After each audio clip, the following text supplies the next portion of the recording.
중환자실에서 치료를 받고 있던 한 부인이 어느 날 갑자기 정신을 잃었습니다. 그 와중에 그녀는 놀라운 영적 체험을 하게 됩니다. 그는 곧바로 하늘로 인도되어 하나님의 심판대 앞에 세워졌습니다. 그때 하늘로부터 너는 누구냐? 라는 소리가 들려왔습니다. 예, 저는 시장의 처입니다. 라고 대답합니다. 그러자 누구의 부인이라고 묻는 것이 아니다. 너는 누구냐? 라는 소리가 다시 들렸습니다. 예, 저는 내 아이의 어머니입니다. 그러자 누구의 어머니라고 묻는 것이 아니다. 너는 누구냐? 라는 소리였습니다.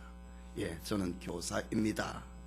너의 직업을 묻고 있는 것이 아니다. 너는 누구냐? 부인은 아무리 대답을 해도 너는 누구냐라는 하늘의 소리에 흡족한 대답을 하지 못했습니다. 그렇게 몸부림을 하다가 의식이 돌아왔습니다.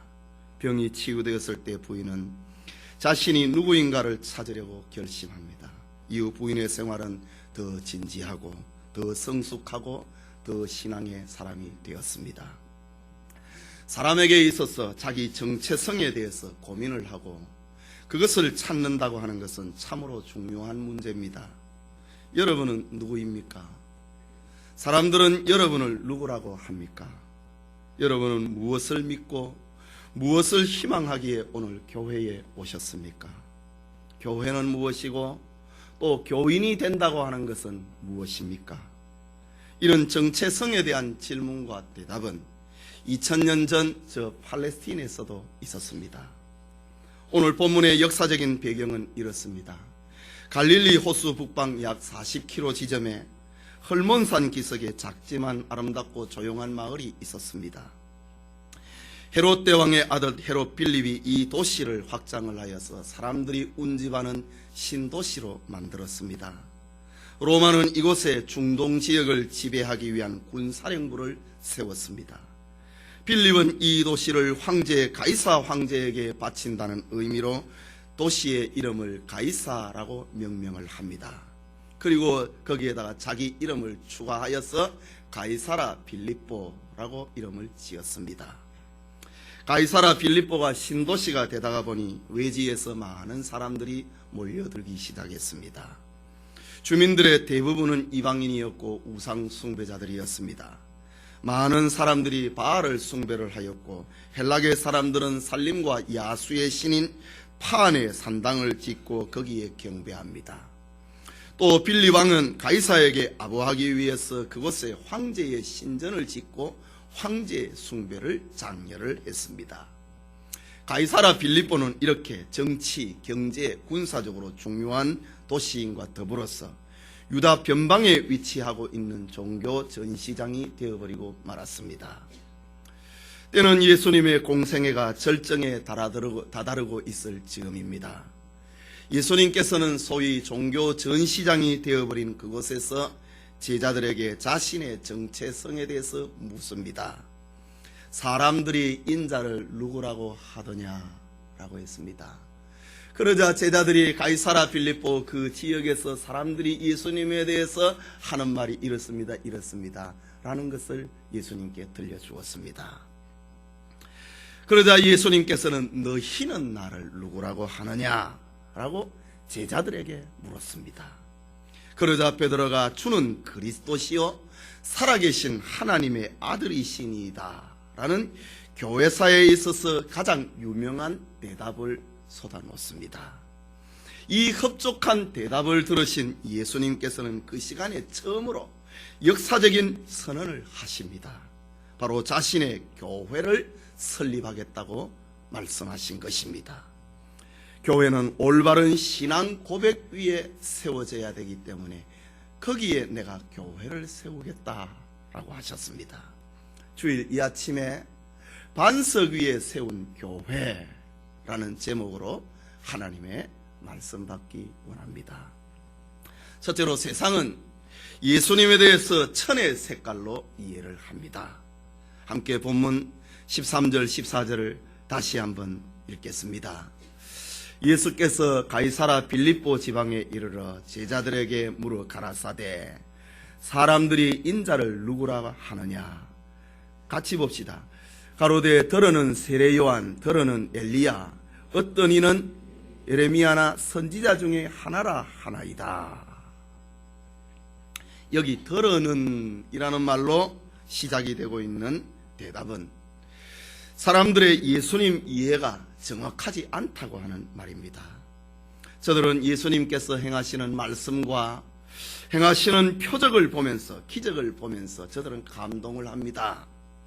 그리고 예수님께서 로마의 유린을 당하고 있는 종교 전시장이 되어버린 가이사라를 구원해 줬으면 좋겠다라는 바람을 이렇게 나타냈던 것입니다. 저들 중에 그 누구도 예수님의 메시아 되심에 대해서는 올바로 이해하는 자가 없었습니다. 사람들 중에 더러는 예수님을 세례 요한이라고 했습니다. 세례 요한은 예수님 하나님을 위해서 가장 최근에 폭발적인 영향력을 행사를 하며 능력을 행사했던 사람입니다. 세례 요한의 메시지 또한 예수님의 천국 메시지와 비슷했기 때문에 세례 요한이 다시 부활하여 온 것이 아닌가 생각하는 이들이 있었습니다. 또 어떤 이는 예수님을 엘리야라고 했습니다. 엘리야는 구약의 가장 열성적으로 백성들의 타락과 종교적인 불의를 꾸짖었던 선지자 중에 한 사람입니다. 예수님께서 서기관과 바리새인들을 꾸짖는 것이 마치 엘리야가 하고 있는 일과 같았기 때문에 사람들은 예수님의 모습 속에서 엘리야를 찾았던 것입니다. 또 어떤 이들은 예수님을 예레미야라고 했습니다. 예레미야는 성경에서 이스라엘 백성을 위해서 가장 많이 슬퍼하고 눈물을 흘렸던 선지자로 평가되고 있습니다. 사람들은 백성들과 예루살렘을 향하여서 눈물을 흘리고 계시는 예수님의 모습 속에서 예레미야를 보았던 것입니다. 또 어떤 이들은 선지자 중에 하나라고 합니다. 여러 가지 천의 색깔을 가지고 있었다라는 말입니다. 이런 사람들의 예수님 이해는 고통 속에서 살아가고 있는 저들의 종말론 사상을 대변하고 있는 것이었습니다. 당시의 사람들은 종말날에 큰 선지자가 나타나서 자신들의 길을 예비해 줄 것이라고 믿고 있었습니다. 이 아침에 예배드리는 성도님, 시대와 상황은 바뀌어도 본질적인 것은 다르지 않다고 생각됩니다. 세상의 많은 종교적인 특징 중에 하나가 내가 꼭 그 대상을 믿는다기보다는 섬기는 신이 자기가 원하는 그 일을 해주기를 바라는 마음을 가지고 있습니다.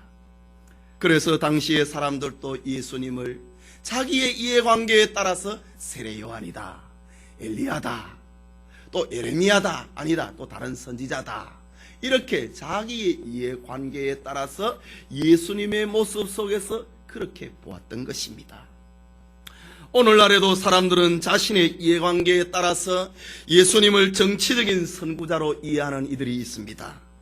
때로는 자기 이해관계에 따라서 예수님을 고독한 명상가로 생각하는 이가 있습니다. 때로는 기득권을 뒤집어 엎는 혁명가로 이해하는 이가 있습니다. 때로는 삶의 현장을 그대로 수용을 하는 철저한 현실주의자로 예수님을 이해하는 이가 있습니다. 때로는 영적인 카리스마를 가지고 있는 지도자로 이해하는 이가 있습니다. 때로는 자아도취적인 마법사로 이해를 하는 이가 있습니다. 때로는 엄청난 사랑을 표현을 하고 그것을 실현하는 도덕윤리적인 성인으로 이해를 하는 이가 있습니다. 모두가 다 신앙생활을 하면서도 예수님을 자기 이해관계 속에서 예수님의 모습 속에서 그것을 찾아낸다라는 것입니다. 저 가이사라 빌립보 사람들이 예수님의 모습 속에서 엘리야를 찾아냈듯이 오늘의 사람들은 예수님의 모습 속에서 정치인, 혁명가, 도덕과 사상가로 예수님의 모습 속에서 찾아낸다라는 말입니다. 그러나 기독교의 특징은 세상의 그것과 전혀 다른 것입니다. 기독교는 내가 임의로 어떤 대상을 만들어서 섬기는 것이 아니라는 말입니다. 또 그 대상에 대해서 내 나름대로의 의미를 부여해놓고 그 의미를 실현하는 분으로 생각하는 것이 기독교의 신앙 핵심이 아니라는 말입니다. 기독교는 없는 하나님을 만들어 놓고 섬기는 우상 종교가 아닙니다. 기독교는 없는 천국을 만들어 놓고 꿈꾸듯이 바라보는 종교가 아닙니다. 기독교는 하나님을 하나님으로 믿는 종교인 것입니다. 오늘 기독교 신앙에 대해서 편견을 가지고 있는 이들이 있습니까? 하나님이 계신 것을 내 눈으로 확인한다면, 천국을 내 눈으로 확인하고 볼 수만 있다면 믿겠다고 하는 이들이 있습니까?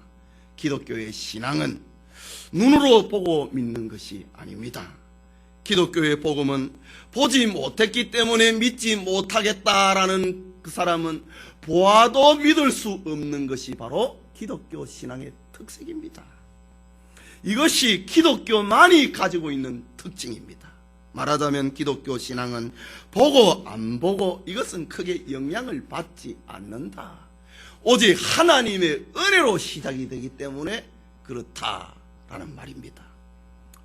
유대인의 탈무드에 이런 이야기가 있습니다. 한 늙은 납비가 길을 가고 있습니다. 그때 한 사람이 다가와서 자기는 그 방대한 탈무드를 3번이나 읽었다고 자기를 자랑을 하고 자신의 지식을 허풍 떨었습니다. 그러자 랍비는 그를 칭찬하지 아니했습니다. 그리고 한 말을 합니다. 중요한 것은 당신이 탈무드를 얼마나 읽었느냐 이것이 아니고 탈무드가 당신을 얼마나 소화했느냐에 있습니다 라는 말을, 아주 따끔한 말을 들려주었습니다. 여러분이 예수님에 대해서 얼마나 이해하고 있느냐 그것이 중요한 것이 아니고 예수님이 여러분을 얼마나 지배하고 있느냐 이것이 중요하다라는 말입니다. 여러분이 가지고 있는 작은 지식을 가지고 예수님을 다 아는 것처럼 말하는 것이 얼마나 어리석은 것이라고 하는 것을 알아야 됩니다. 여러분이 가진 작은 경험을 가지고 교회가 어떻다고 말하는 것이 얼마나 어리석은 생각인지를 알아야 된다는 말입니다. 여러분이 교인이 되고 오늘 예배에 참석했다고 하는 것보다 더 중요한 것이 있습니다. 그것은 주님을 향한 여러분의 신앙 고백이 어떤 것인가입니다. 주님을 향한 여러분의 마음가짐이 어떠한가, 이것이 오늘 여러분이 교인이 되고 예배에 참석하고 있다고 하는 것보다 더 중요한 것입니다. 주님을 향한 여러분의 태도가 하나님이 받으실 만한 것인가, 이것이 더 중요하다라는 것입니다. 이것은 여러분의 연륜이 오래 쌓이고 여러분의 지식이 더하고 여러분의 경험이 더한다 할지라도, 아니 오늘 예수님을 처음 믿는 사람이라 할지라도 이 물음에 대해서 계속적으로 대답을 할 수 있어야 하는 것입니다. 그게 둘째로 베드로는 예수님을 그리스도시요 살아계신 하나님의 아들로 믿었습니다. 사람들에게 바른 대답을 듣지 못해서 예수님은 갈증을 느끼고 있습니다. 더러는 세례 요한이라고 합니다. 더러는 엘리야라고 합니다. 더러는 예레미야라고 합니다. 더러는 선지자라고 합니다. 끝이 없습니다. 예수님은 갈증을 느끼고 계십니다. 예수님께서는 이제 12 제자에게 묻습니다. 너희는 나를 누구라고 하느냐? 아마 예수님께서 이 질문을 던져놓고 초조하게 기다리셨는지도 모릅니다. 저 사람들은 변방에서 나의 메시지를 들었지만 너희들은 지금 3년 동안 나를 따라다니지 아니했느냐? 기적을 보았고 신령한 메시지를 들었고 죄인이 구원을 받아서 감격하는 모습을 본 너희들은 나를 누구라고 하느냐? 예수님은 이 메시지가 끝이 나고 난 다음에 저 유다의 예루살렘으로 가서 십자가의 형틀을 지시게 됩니다. 제자들에게 묻는 질문입니다. 예수님의 질문을 귀담아 듣고 있던 베드로는 주저없이 대답을 합니다. 본문 16절을 우리 같이 읽을까요? 시몬 베드로가 대답하여 가로되 주는 그리스도시요 살아계신 하나님의 아들이시니이다.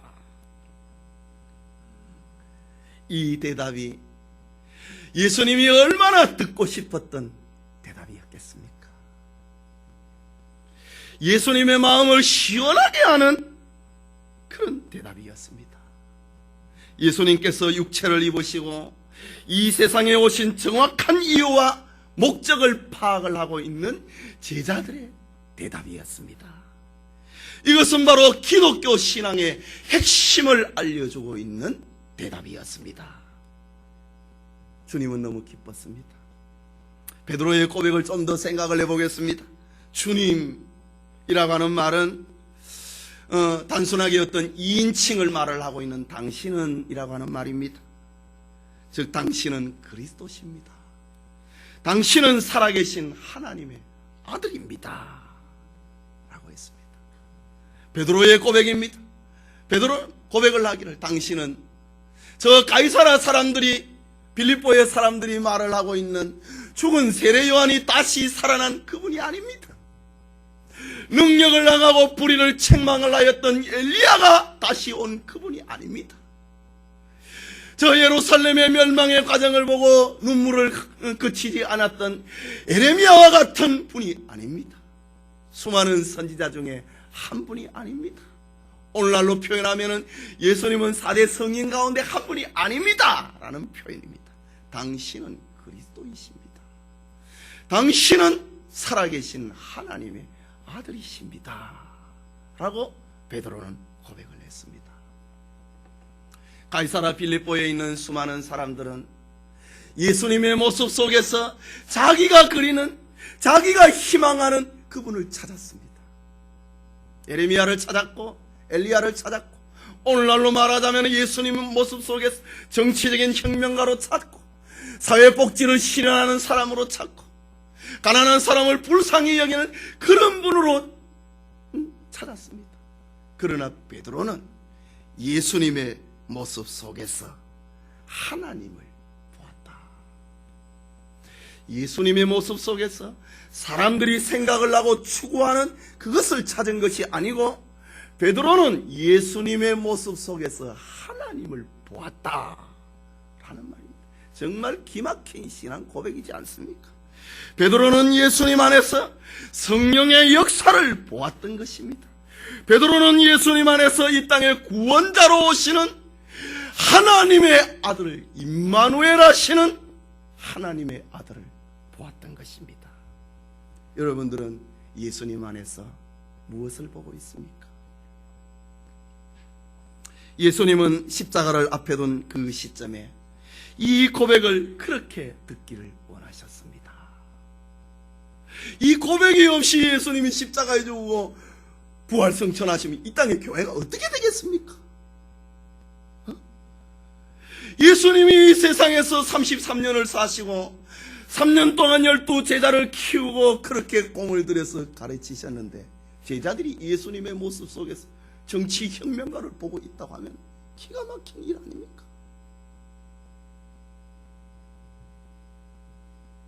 예수님은 오늘 여러분에게도 주는 그리스도시요 살아계신 하나님의 아들이십니다 라는 고백을 기대를 하고 있습니다. 여러분이 생각을 해내고 만들어내고 여러분의 이해관계에 따라서 예수님을 그리는 그분이 아니고 하나님으로부터 오는 지식, 은혜, 주는 그리스도시요 살아계신 하나님의 아들이십니다. 이 고백을 지금도 우리에게 듣기를 원하고 갈증을 느끼고 계시는 것입니다. 종교개혁자 칼빈은 그에 져서 기독교 강요 첫 페이지에 하나님께 대한 지식이 없이는 나 자신에 대한 지식도 없다 라는 첫 문장을 기록을 합니다. 나에 대한 지식은 나 혼자서 이루어지는 것이 아닙니다. 나를 본다고 나를 알게 되는 것이 아닙니다. 다른 사람이 나에 대해서 말을 해준다고 해서 나를 바로 보는 것이 아닙니다. 하나님을 보고 나서야 나를 보고, 하나님을 알고 나서야 진정한 나를 알게 된다라는 말입니다. 하나님을 알기까지는 내 자신을 올바로 발견하지 못하는 것입니다.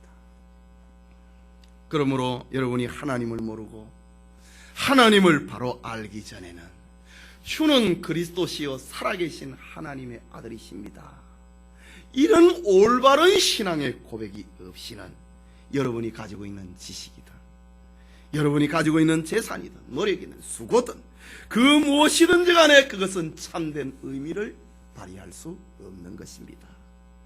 하나님을 만나기까지는 내 모든 존재의 의미는 아무것도 아닌 것입니다. 그런 의미에서 오늘 베드로의 신앙 고백이 얼마나 중요한 것인가를 우리에게 알려주고 있습니다. 우리에게도 베드로와 같은 이런 올바른 신앙의 고백이 있을 때에 진정한 나를 발견하게 된다라는 말입니다. 오늘 본문을 자세히 보면 이 줄거리가 이렇게 이어지고 있습니다. 베드로는 주는 그리스도시요 살아계신 하나님의 아들이십니다 라고 말을 할 때에 예수님께서 말씀하십니다. 너는 베드로라 라고 축복하십니다. 그때부터 그의 이름이 베드로가 된다고 하는 말입니다. 주는 그리스도시요 살아계신 하나님의 아들입니다라는 하나님을 바로 알고부터 그때부터 베드로가 된다라는 말입니다. 하나님에 대한 올바른 지식이 나에게 있을 때에 내 존재가 달라진다고 하는 말입니다. 베드로라고 하는 말은 반석이라고 하는 아주 훌륭한 이름입니다. 그러나 이전의 이름은 바요나 시몬입니다. 그것은 요한의 아들 시몬이라고 하는 말입니다. 그것은 아무것도 아닙니다. 저 갈릴리 바다에서 고기를 잡는 어부일 뿐입니다. 그러나 올바른 신앙을 고백을 하고 예수님을 바로 알아보는 그 순간에 바요나 시몬이 베드로가 된다 하는 말입니다. 오늘 우리도 역시 마찬가지입니다. 우리가 하나님을 바로 알고 난 다음에 진정 나를 찾게 된다라고 하는 말입니다. 하나님을 바로 알지 못하면 나를 찾지 못한다 라는 말입니다. 여러분에게도 베드로의 고백과 같이 주님을 바로 고백함으로 여러분을 찾을 수 있기를 소원합니다. 계속해서 본문 17절을 보면은 예수께서 대답하여 가라사대 바요나 시몬아 내가 복이 있도다. 이를 네게 알게 한 이는 혈육이 아니요 하늘에 계신 내 아버지시니라고 했습니다. 예수님은 베드로의 올바른 신앙 고백을 축복을 하셨습니다. 그리고 이 신비로운 고백의 출처에 대해서 알려주었습니다. 그것은 인간의 경험이 아니라는 말입니다. 인간의 노력이 아니라고 하는 말입니다. 인간의 탐구가 아니라는 말입니다. 인간의 이성작용으로부터 온 것이 아니고 하나님으로부터 온 것이다 라고 알려주고 있습니다. 이것이 세상 종교와의 차이점입니다. 예수님은 베드로의 올바른 고백을 축복을 하셨습니다. 뿐만 아니라 하나님은 자신이 알게 하신 이 고백을 끝까지 지켜주십니다. 내게로부터 오는 지식 경험은 언젠가 허물어지고 맙니다. 그러나 하나님으로부터 오는 지식은 허물어지지 않습니다. 하나님이 지켜주시기 때문입니다. 예수님이 로마 군인들에게 예루살렘에서 잡히시자 베드로는 예수님을 모른다고 3번이나 부인해버립니다. 예수님께서 이제 십자가에 못 박혀 죽으시자 베드로는 낙심을 한 나머지 고향 갈릴리로 돌아가서 고기 잡는 업으로 다시 되돌아가 버렸습니다. 그러나 부활하신 예수님이 친히 베드로를 찾아오십니다. 네가 나를 사랑하느냐? 라는 질문과 함께 베드로를 찾아오셨습니다. 그리고 베드로의 고백을 다시 새롭게 해주었습니다. 하나님이 주신 것은 하나님이 지켜주신다라고 하는 말입니다. 전설에 의하면 베드로가 로마에서 복음을 전하다가 네로 황제의 핍박을 피하여서 로마에서 도망을 치게 됩니다. 그때의 베드로는 자기를 마주보고 걸어오고 계시는 예수님의 모습을 봅니다. 베드로는 로마 밖으로 도망을 치고 있는데 예수님이 로마 안으로 들어오고 계시는 부활하신 모습을 보게 됩니다. 그러자 베드로는 주님에게 묻습니다. 코바디스 도미네, 주여 어디로 가시나이까? 라고 베드로가 주님께 묻습니다. 그러자 주님이 대답하십니다. 내가 너를 위하여 다시 십자가에 못 박히기 위하여 로마로 간다. 너가 도망쳐 나오니 내가 간다. 너가 교인들을 버리고 도망쳐 나오니 내가 저 로마로 들어간다. 라고 하신 것입니다. 그러자 베드로는 또다시 깨닫습니다. 아닙니다 주님, 제가 가겠습니다. 라고 하면서 박해의 불이 타오르고 있는 로마로 가서 자기의 신앙을 고백을 하고 거꾸로 십자가에 못 박혀 순교한 것으로 전해지고 있습니다. 베드로는 이렇게 몇 번이나 휘청거리면서 이 위대한 고백을 따라서 살지를 못했습니다. 그러나 그때마다 주님께서 이 고백을 지켜주셨고 다시 살려주셨고 새롭게 해주셨습니다. 이것은 베드로로부터 시작된 것이 아니고 하나님으로부터 시작된 것이기 때문에 하나님이 이렇게 지켜주신 것입니다. 하나님은 오늘 우리에게 주신 신앙 고백도 하나님 자신이 지켜주시는 것입니다. 이 고백 안에 여러분의 존재가 있고, 이 고백 안에 여러분의 미래가 있고, 이 고백 안에 여러분의 운명이 있습니다. 여러분의 생활 속에서 언제나 주님을 고백을 하고 여러분 자신을 찾을 수 있기를 소원합니다. 마지막으로 예수님께서는 이 신앙 고백의 반석 위에 자신의 교회를 세우겠다고 말씀하셨습니다. 우리 함께 18절 말씀을 다시 읽을까요? 또 내가 네게 이르노니 너는 베드로라. 내가 이 반석 위에 내 교회를 세우리니 음부의 권세가 이기지 못하리라. 여기 반석이라고 하는 말은 로마 가톨릭 교회와 우리 기독교회가 이해하고 있는 것이 다릅니다. 로마 교회는 반석을 베드로라고 하는 한 개인의 인물로 봅니다. 그래서 베드로를 초대 교황이라고 여기고 그것이 지금까지 계승이 된다고 합니다.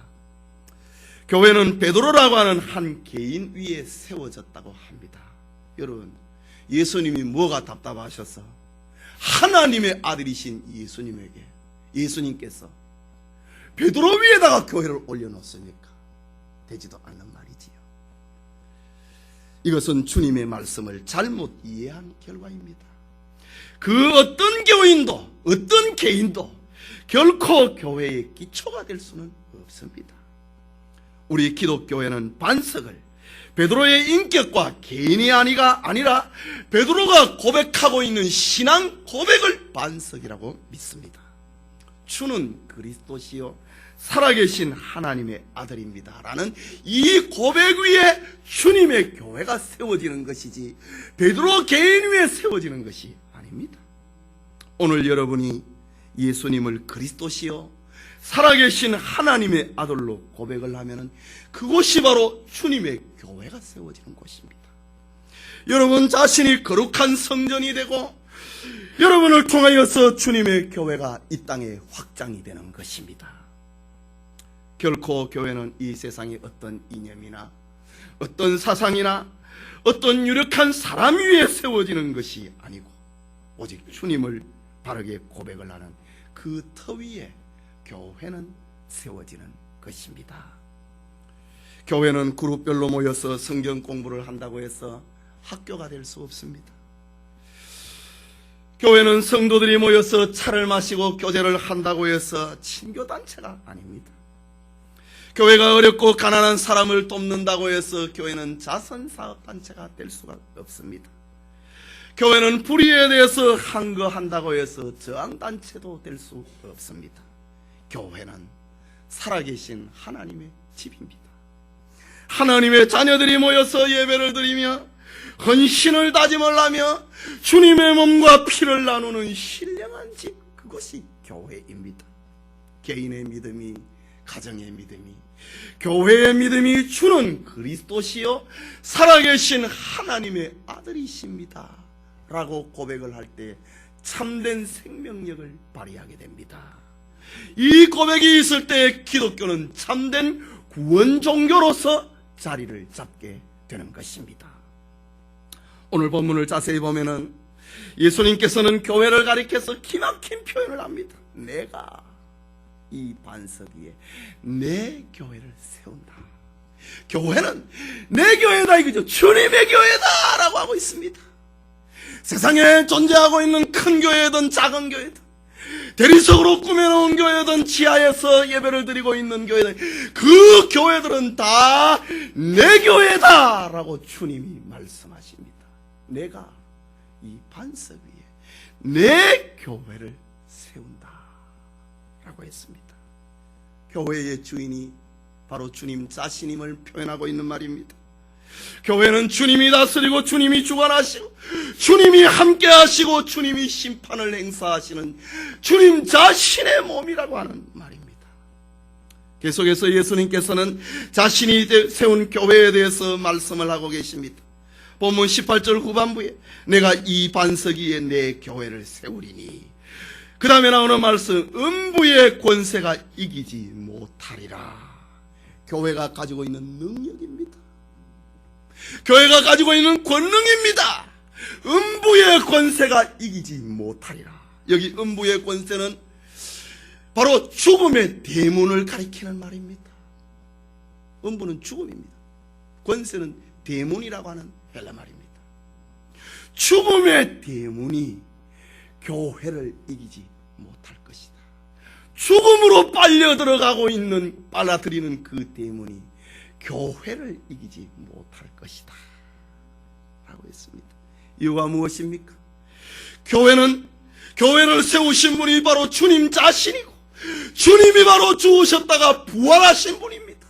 죽음의 대문을 깨트려 버리신 분이기 때문에 이 고백을 하고 있는 교회, 이 고백을 하는 성도, 죽음의 대문이 그를 이기지 못한다. 여러분, 죽음을 두려워하지 마십시오. 죽음의 대문이 주는 그리스도시요 살아계신 하나님의 아들입니다 라는 이 고백을 하는 사람을 이기지 못한다. 주님이 주신 권세입니다. 주님이 바로 죽음의 정복자이시기 때문입니다. 또 19절의 말씀을 합니다.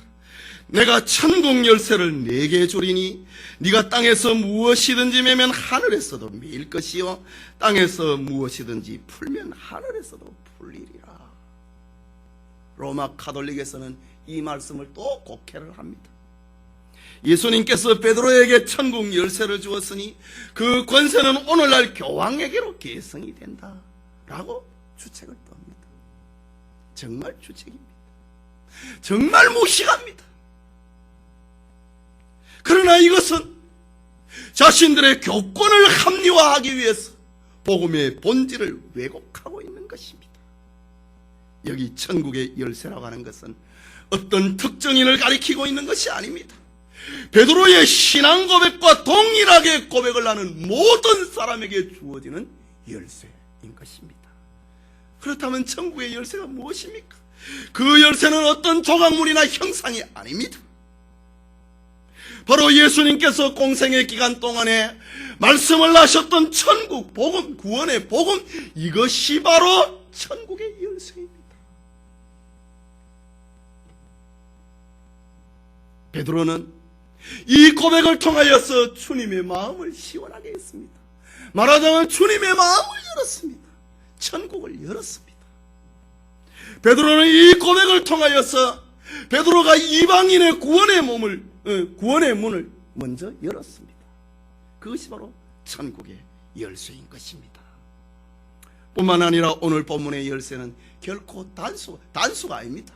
열쇠들이라고 하는 복수입니다. 이 말이 무슨 말입니까? 많은 열쇠들을 주었다라는 말입니다. 이 말은 많은 전도자, 많은 교회들을 통하여서 많은 사람들이 구원을 받게 될 것을 알려주고 있는 말입니다. 이것이 바로 반석 위에 세운 교회의 권세요 축복입니다. 이 복음, 이 구원의 복음, 하나님께서 교회에 맡기셨다. 천국의 문을 열고 닫는, 우리가 복음을 전하지 아니하면 천국의 문이 닫히고, 우리가 복음을 전하면 천국의 문이 열리는 이런 권세를 교회에 주었다. 어떤 교회? 주는 그리스도시요 살아계신 하나님의 아들이심을 믿습니다 라고 고백을 하는 교회 위에 이 축복을 주었다라는 말입니다. 그래서 개혁자 칼빈은 교회를 어머니로 모시지 못하는 사람은 하나님을 아버지로 부를 수 없다라는 기막힌 표현을 했습니다. 교회를 어머니로 모시지 못하는 사람은 하나님을 아버지로 부를 수 없다. 구원과 교회와의 관계성을 그렇게 결부시켰던 것입니다. 인간의 구원 문제는 세상의 어떤 기관과 단체를 통하여서 이루어지는 것이 아니라는 말입니다. 오직 주님이 세우신 교회를 통하여서 구원 운동이 전개된다는 말입니다. 말하자면 교회를 떠나서는 교회 밖에는 구원이 없다라는 말입니다. 주는 그리스도시요 살아계신 하나님의 아들이십니다 라는 고백이 없이는 죄와 사망의 권세를 깨트릴 수가 없습니다. 이 고백이 없이는 천국에 들어갈 수도 없습니다. 그렇다면 우리는 언제 어디서나 이 신앙과 이 고백을 잊지 말아야 할 것입니다. 성도 여러분, 오늘날 예수님을 믿는 사람들이 많아지면서 성도들의 차량에 물고기 모양 안에 헬라어로 익수스라고 새겨져 있는 마크를 달고 다니는 이들이 있습니다. 여기 물고기는 헬라어 이니셜로 예수는 그리스도시요 하나님의 아들 구주입니다 라는 첫 글자를 따는 것입니다. 예수 그리스토스 히오스 세우스 히오스 데오스 소테리아. 예수는 그리스도시요 하나님의 아들이시요 나의 구주입니다 라는 이니셜입니다. 이 형상이 성도들의 사이에 사용되게 된 배경은 초대교회로 거슬러 올라갑니다. 당시의 성도들은 자신들이 하나님으로부터 받은 신앙을 지키기 위해서 로마 황제의 박해를 피해 지하 동굴, 카타콤이라고 불리우는 지하 동굴로 숨게 됩니다. 이 카타콤은 초기 로마 시대의 성도들의 박해를 피해서 비밀 예배들을 드리는 장소로 사용이 됩니다. 또 생명의 위협을 피해서 성도들이 피난하는 은신처로 사용되기도 했습니다. 또 순교자나 성도들의 죽음을 묻어두는 묘지로 사용되기도 했습니다. 고고학자들에 의해서 발굴된 카타콤에 매장된 자료들의 비석과 비문을 연구를 해보니 약 15,000여 종류가 되었습니다. 대부분의 비문이나 조각에는 벽화에는 성도들의 순교에 대해서, 부활 소망에 대해서, 영생에 대한 문구들로 가득 차 있었습니다. 그 중에 가장 중요한 것은 오늘 베드로의 신앙 고백을 담고 있는 익수스라는 표시였습니다. 환난기의 성도들은 이렇게 자신의 신앙을 하나님께 고백을 하였고 자기가 그리스도임을 신자들에게 나타내었습니다. 오늘 여러분에게 예수님은 어떤 분입니까? 여러분은 예수님 속에서 무엇을 찾고 있습니까? 오늘날 신앙인들의 비극은 예수님을 구주로 믿는 것이 아니고 예수님을 자신의 꿈을 이루어주는 분으로, 수단으로 여기고 있다고 하는 것입니다. 많은 성도들이 미래의 기쁨보다는 오늘의 배부름에 안주하고 싶어합니다. 그래서 믿음의 능력을 경험을 하지 못하고 참 평안과 구원의 기쁨을 누리지 못하는 것입니다. 예수님은 의인이 아닙니다. 예수님은 영웅도 아닙니다. 예수님은 윤리적 이상가도 아닙니다. 예수님은 그리스도시요 살아계신 하나님의 아들이시고 우리의 구주이십니다. 오늘 예배드리는 모든 성도님, 예수님을 그리스도시요 살아계신 하나님으로 고백을 하는 은혜가 있기를 바랍니다. 우리 영천교회는 이 고백 위에 세워진 교회입니다. 음부의 권세가 이기지 못하는 교회, 천국의 열쇠를 가지고 있는 교회입니다. 이 고백 안에서 여러분의 존재를 발견을 하고, 이 고백 안에서 여러분의 미래를 찾고, 이 고백 안에서 여러분의 변화된 축복을 찾을 수 있기를 소원합니다. 우리 함께